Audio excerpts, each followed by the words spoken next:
بسم الله الرحمن الرحيم. ازيكم يا قطتي؟ عاملين ايه؟ يا رب تكونوا باحسن صحه واحسن حال. رجعت قطتي اهو اللي انتوا كنتوا عايزين. تعالوا بقى نشوف مع بعض النهارده الفيديو باختصار، مش هطول عليكم. هما 7 حاجات هنعملهم ان شاء الله باذن الله في رمضان، هينظموا وقتك ويوفروا معاكي كتير. بس قبل ما ابتدي في الفيديو احب اعرفك بنفسي. انا اسمي السيده حسن، دي قناتي بتضم التدبير والتوفير والتنظيمات والترتيبات. ومعلش على الشارع بتاعي اللي هو على طول بيبقى دوشه ده، ماشي؟ معلش بقى، حاجات رمضان وكده هبقى اصور لكم ان شاء الله. تعالوا مع بعض النهارده. بس قبل ما ابتدي بس معلش لحظه بس، احب اشكر قوي قوي قوي التعليقات اللي بتجيلي. بس يا ريت لو كل حد عمل تعليق يحط لايك. يعني التعليقات بتبقى كتيره واللايكات قليله، مش عارفه ليه بتنسوا، يمكن بتنسوا. بس ما تنسوش اللايك بقى. يلا بينا.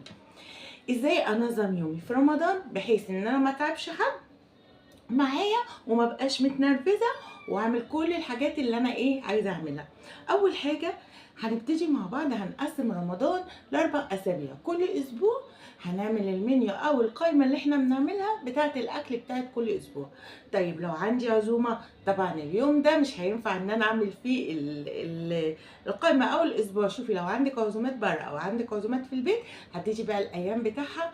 ويا ريت تبقي الاسبوع ده بتعملي اكل خفيف، او يعني حاجات خفيفه كده، لانك طبعا بتبقى وراكي عزومه، فبتحبي ان انت من قبلها بيوم تكوني مستعده، يعني خلاص ما تجهديش نفسك في المطبخ يعني. يبقى اول حاجه هنقسم ال7 ايام بتوعنا، هنعمل فيها كل يوم اكله. اعملي بقى الاكلات السريعه الحلوه. طبعا احنا مسبكين الطماطم وعملنا كل التفريزات اللي ممكن تتعمل، وعندنا الكرنب متقطع وكل حاجه، يعني ان شاء الله باذن الله الاكل مش هياخد معانا وقت خالص. خلاص، ما يبقاش كل همنا بس ان احنا نعمل الاكل. اصبري بس، ده انا هقول لك معلومات جميله بس اهو. والله لو ما حطيتش اللايك دلوقتي هوريك. لا طبعا والله انا بهزر معاكم. طيب الاكل بقى هعمله امتى؟ بصي، لو انت بتشتغلي ممكن تحضري الاكل قبل السحور او حاجه يعني، وانت بتعملي كده. بصوا، انا واحده من الناس بعمل اكل كل يوم بس بكميات قليله، يعني تكفينا ما يترماش منه. فانا بحب وقفه المطبخ. لو انت مش بتحبي وقفه المطبخ، والله ما بتاخد ربع ساعه اصلا الاكل. فانت هتنظمي يومك ازاي؟ لو انا شغاله ممكن اعمل حاجه الصبح، او لو هتقومي متاخر شويه فاعملي بالليل احسن ونظمي وقت. ماشي؟ بعد التراويح كده اعملي كل التجهيزات اللي انت عايزاها لتاني يوم. طيب بنعمل ايه كمان؟ عايزاكي تخلصي الاكل قبل المدفع بنص ساعه. يعني ما افضل واقفه في المطبخ والف واصوت واقول للعيال الحقوا مش عارفه ايه، هاتوا كذا هاتوا كذا هاتوا، وده اللي بيحصل كتير. لا، احنا هنعمل ايه؟ هنجهز اكلنا وكل حاجه ان شاء الله قبل الفطار بنص ساعه. نص ساعه بقى دي تمسك ولادنا فيها، نقعد نسبح، نقعد نتكلم مع بعض، نتناقش كده قبل ما الاذان ياذن. خلي وقت لولادك كمان في رمضان. خلاص. طبعا هما مش بيبقوا معانا، بيبقوا ملهيين في الموبايلات. شيلي الموبايلات او شيلي فاشة الراوتر، يعني الاتنين حلوين. بحيث ان انتوا تقعدوا تتكلموا مع بعض وتشوفوا الحاجات اللي حصلت في اليوم النهارده، سواء انت راجعه من الشغل او سواء ست بيت عادي، يعني ما انت برضو بتشقي طول النهار. خليكوا كده يبقى في تقعدوا تتكلموا على مواضيع كتيره قوي في حياتكم. طيب مذاكرة الولاد بقى هتكون امتى؟ ما انا دلوقتي رمضان ضايع، مش هنذاكر للولاد؟ لا هنذاكر. بصي، طول ما الانسان صايم طول ما بيستوعب كويس جدا، والله بجد. يعني حاولي مذاكرة الولاد تبقى قبل الفطار، بس قبل ما تخشي المطبخ. يعني خلاص طالما دخلتي المطبخ، ما قولوا لهم خلاص بقى، يعني مثلا بعد العصر كده انا داخله المطبخ، خلاص اكون مخلصه لهم المذاكره قبل كده، عشان خاطر اوفر على نفسي مجهود، وما افضلش كل شويه بقى بعد الفطار انت يا بنت هاتي الكتاب، وانت يا ولا هات مش عارفه ايه، وتبقي بقى ماما زي كده، يقولوا ماما اللي كبت على روح. والله ما كابتين ولا حاجه، هم لسه صغيرين مش عارفين مصلحتهم. آه، طيب نعود برضه ولادنا في شهر رمضان ان انا هقوم اصلي، فهتيجوا كلكم نصلوا مع بعض. يعني مثلا مش في الايام العاديه، والله لو احنا خدناها كعاده في رمضان ان شاء الله باذن الله هتبقى عاده بقى في الشهور اللي بعدها.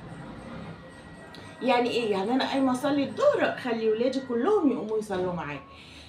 قايمه اصلي العصر نفس الحكايه، التراويح نفس الحكايه، عشان ده هيفرق معاهم هم. لما هيشوفوكي كده بتاخدي وتصلي معاهم، خلاص هيتعودوا بقى ان هم كل يوم من غير حاجه، ان هم يعملوا نفس الحاجه اللي انت بتعمليها. طبعا قراءه القران قلنا ان احنا هنعمل بقى مسابقه كده مع اولادنا. انت النهارده قريتي كام جزء يا قطتي؟ تعالي. وانت النهارده قريت كام جزء؟ وانا النهارده في الجزء الكذا. واعملوا كده تحدي مع بعض. ومين اللي هيقرا بقى 3 مرات القرآن او يختموا 3 مرات؟ مين اللي هيعمل كذا؟ مين كده؟ اعملوا تحدي. وطبعا التحدي ده لازم يكون فيه ايه؟ يكون فيه حاجه حلوه بقى بعدها. يعني لو حد ختم مرتين جيبي له بقى حاجه حلوه. 3 مرات برضو يعني اديهم كده جايزه كده عشان خاطر يفرحوا ان هم عملوا حاجه. طبعا والصغننين حاولي ان انت وانت بتقري تخليهم يرددوا وراكي. طيب يبقى كده مذاكره الولاد والتجمع بدأ. طب بعد الفطار بقى هنوزع المهام بتاعتنا. يعني ايه؟ يعني انا مثلا هخش اغسل المواعين، تكون واحده من البنات كنست الارض ورتبت الاوضه وشالت الترابيزه وشالت الصواني مثلا بتاعه العصير. واحده تانية هتقوم تعمل كذا. هنأدي كل واحد المهمه بتاعته عشان خاطر نبقى عارفين المهام بتاعتنا. كل واحد ليه مهمه هيعملها. مفيش حد بقى هيقعد يقولك لا انا مش هعمل كذا. لا خلاص، كل واحد فينا يعرف المهمه بتاعته. بدلي بقى عشان ما حدش يزهق. يعني النهارده اللي كنست الارض وشالت الحاجه بكره تغسل المواعين. فاهماني يا جوجو؟ هي جوجو قاعده وبتقولي اه. والله هيحصل الكلام ده. والله بيدوخوني عشان يعملوا حاجه معايا. بس يلا مش من بكره يكبروا ويبقوا امهات. انا عارفه والله بجد. لما مثلا حد يقول لي يا ماما انا زهقانه، انا كل شويه هعمل، اقول لها بكره تبقي ام وعيالك يعملوا نفس اللي انت بتعمليه عادي، مفيش مشكله. خلاص كده دي رابع حاجه، ان احنا نوزع المهام بتاعتنا عشان محدش يزعل مننا. خامس حاجه بقى عشان ناخد الثواب نصلي جامعة. انا واحده من الناس مش بنزل اصلي في الجامع مثلا، مش متوفر في ليا، او مش بحب اخرج بعد الفطار بالليل بالبنات. فبعمل ايه؟ بصلي تراويح مع بناتي في البيت، بناخد ثواب بقى. طبعا في الفطور انت وجوزك وولادك تصلوا برضو المغرب مع بعض جماعه، يبقى كده هنكسب كمان ثواب الايه؟ الجماعه. طبعا الظهر العصر كده لمي كل العيال كده ووقفيهم عشان خاطر تاخدي الثواب. طيب بعد كده بقى سادس حاجه، هنحاول ننزل من وزننا في رمضان. ما تضحكوش والله العظيم انا بعمل تجارب فاشله، بس لا ان شاء الله هوصل والله بجد. انا يعني بصوا الواحد بيعمل تجارب كتيره عشان خاطر يوصل يعني يخس. انا واحده من الناس يعني يمكن نزول كتير قوي، وطبعا عندي مشاكل في الخط عشان كده الغده الدرقيه عندي خامله، فعشان كده مش بخس. لو خسيت بخس حاجات قليله بس بحاول وبخس. طب اعمل ايه في رمضان عشان وزني ما يزيدش وعشان خاطر ما اقعدش بقى اكل في حلويات وحاجات كتيره، والحاجات دي هتاثر عليا. اول حاجه هنحاول ان احنا نمشي زي ما قلنا، يا اما نمشي في تمارين ووك ات هوم، دي جميله قوي انا بعملها. ودي برضو بصراحه بتخلي التنفس عندي كويس وكده. وفي كمان لو انت بقى حابه ان انت تنزلي تصلي التراويح بره، فانزلي وخروجي وروحي مشي وتعالي مشي، وده هيفرق معاكي. ما ناكلش حاجات كتيره حلويات، ما ناكلش محاشي وحاجات. شهر رمضان شهر صلاه وعباده مش شهر اكل. يعني برضو من الفيديوهات اللي استفزتني ان واحده جايبه 3 كراتين بيت بتغسلهم، البيت كله باظ. اوعي تغسلي البيت الا لما هتبقي تستعمليه يا حبايبي. ما تجيبيش اعتبريني بقى اختك، امك، اختك الكبيره. بالله عليكي لما تعملي تفريزات اعمليها صح. بصي ما تكلفيش نفسك. هجيب 3 كراتين بيت هغسلهم واحطهم باظوا، والله باظوا. ما تحطيش يا حبيبتي، البيت ما بيتغسلش الا قبل ما نستخدمه. حطيه في الشتاء في درجه الحراره العاديه في المطبخ، وفي الصيف حطيه في التلاجة. خلاص ما تغسليش البيت وتشيليه ارجوكي. انتوا مش بتسمعوا الفيديوهات بتاعت انا البيضه انا مش عارفه ايه؟ الاي اي جميله، ايه اسمعيها دي حلوه، انا بحب اتفرج عليه. طيب. طبعا بقى احنا كمان عملنا كل التفريزات والحاجات دي. سابع حاجه بقى، فهنخلي الاكل بسيط. يعني ايه؟ يعني مثلا مش في يوم واحد يا حبايبي اعمل محشي وفراخ وملوخيه ورق عنب معرفش، لا. خلاص هنعمل ايه بقى؟ هنعمل كل يوم اكله. يعني انا النهارده عملت بزله ولحمه ورز زي الايام العاديه، هي مش فارقه حاجه، مش فارق حاجه والله. يعني رمضان الفارق في رمضان العباده بس، مش الاكل والشرب. مثلا هعمل عصير، طبعا العصير كل يوم احنا عارفين. هقلل السكر، مش هزوده، لان السكر اول ما تفطري ما تفطريش على سكر. اشربي ميه وتمريه وقومي صلي، وبعدين كملي اكل، وبعدين اشربي لاخر السكر.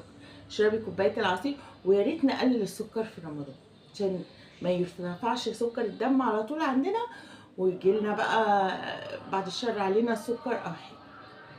خلاص. طيب هنعمل ايه كمان بعد ما احنا قلنا نبعد عن المسبكات ونبعد عن المحاشي والحاجات دي؟ ولو عملنا ناخد بكميات معينه. خلاص كده. يبقى احنا كده خلصنا 7 حاجات هتنظم لي يومي وهتنظم لي وقتي ان شاء الله باذن الله. الفيديوهات والله بجد انا ما كنت ناويه اعمل فيديو النهارده، بس تعليقاتكم هي اللي خلتني قمت وعملت الفيديو. يا رب الفيديو يكون عجبكم. متنسوش اللايك والاشتراك في القناه. بحبكم واشوفكم في فيديو جديد.